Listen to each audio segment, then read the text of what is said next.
Peut-on vraiment gagner plus en tradant moins? C'est ce qu'on va voir dans cette vidéo.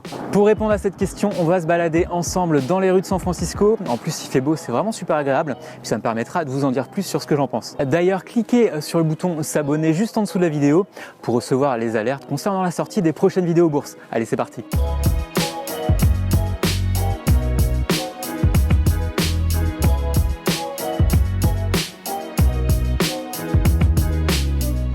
La première idée qui vous est venue en tête, je pense, lorsque vous avez vu « Peut-on gagner plus en tradant moins ?» concerne l'argent. En tout cas, ça l'aurait été pour moi. On le dit, on l'entend souvent que le temps c'est de l'argent, mais est-ce vraiment le cas en trading? Est-ce que c'est en restant plus devant vos graphiques que vous gagnerez plus en bourse? Du coup, j'avais envie de vous partager mon retour d'expérience, comment j'ai pu simplement transformer mes erreurs en solutions de trading professionnelles afin que vous puissiez en tirer profit, vous aussi, dans votre trading. Pour tout vous dire, ce qui m'a donné envie de devenir trader indépendant, ce ne sont pas les médias parlant du CAC 40 ou du Dow Jones, ni du train de vie des traders de Wall Street arpentant les rues de New York avec leurs belles voitures de luxe. Non, ce qui m'a plutôt motivé à devenir trader indépendant, c'est cette recherche de liberté. Liberté de travailler pour soi, liberté de prendre un billet d'avion pour trader à l'autre bout du monde si l'envie m'en prend, sur mon canapé ou sur une terrasse d'un café, pourquoi pas. Quand j'ai commencé en bourse, j'ai fait de nombreuses erreurs, un peu comme tout le monde, on cherche un peu.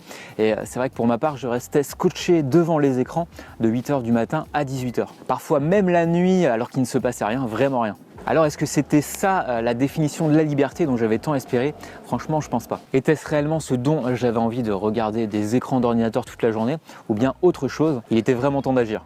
Pour gagner plus en tradant moins, ma première action, ça a été de me replonger dans des cours de finance, avec notamment cette fameuse loi de Pareto des 20-80 que vous devez connaître. Vous devez peut-être déjà en avoir entendu parler. De manière générale, 20% des actions représentent 80% des résultats. En appliquant cette loi de Pareto à mon trading, mon objectif il était simple, c'était effectivement de gagner autant voire plus en tradant seulement 2 heures au lieu des 10 heures dont j'avais l'habitude. J'ai donc dû tout revoir de A à Z, tout analyser, comprendre où je perdais du temps et de l'argent pour véritablement professionnaliser mon trading, un peu comme une entreprise en fait. Avec l'habitude, l'expérience et le recul nécessaires, on sera d'accord qu'il est évident que rester scotché 8 heures à 10 heures devant les écrans n'est pas viable sur le long terme. D'ailleurs, vous avez peut-être remarqué que plus on reste devant l'écran, et bien plus on se pose de questions, ce qui nous fait hésiter et nous induit en erreur assez souvent. Vous avez dû le voir, on a tendance à agir avec impulsivité, ce qui est totalement naturel et humain, sur des signaux plutôt de mauvaise qualité, ce qui nous fait perdre de l'argent bêtement. Je terminais certaines journées en perte alors que j'avais été gagnant tout le reste de la journée. C'était pas vraiment génial pour la motivation.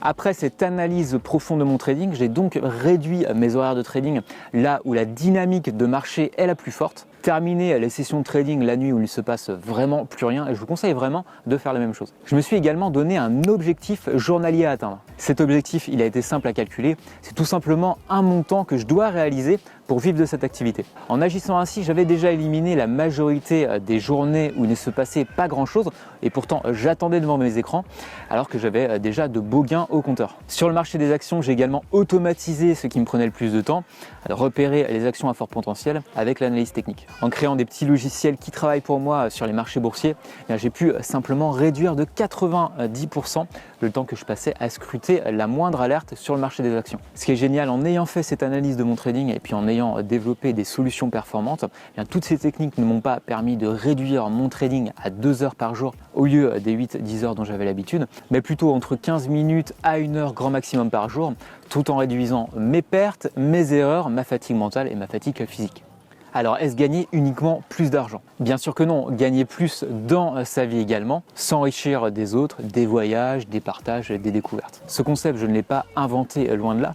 D'ailleurs, je vous conseille de lire le livre de Tim Ferriss, La semaine de 4 heures. Ce livre ne coûte pas bien cher et en plus, il vous sera réellement utile dans votre trading car il vous permettra d'analyser et organiser votre temps de manière intelligente pour ne retenir que ce qui est réellement important. Et dans notre cas en trading, ce qui nous fait gagner de l'argent. Alors en vous partageant mon retour d'expérience, vous l'aurez compris, trader moins ne m'a pas permis que de gagner plus d'argent, mais de pouvoir également, par une analyse poussée de mon trading, de mes prises de décision, de mieux organiser mes journées et ne retenir que l'essentiel pour pouvoir ainsi me libérer du temps et profiter de la vie. Cela vous permettra également de mieux comprendre le mouvement des marchés boursiers, des attentes en termes de résultats et puis des performances également.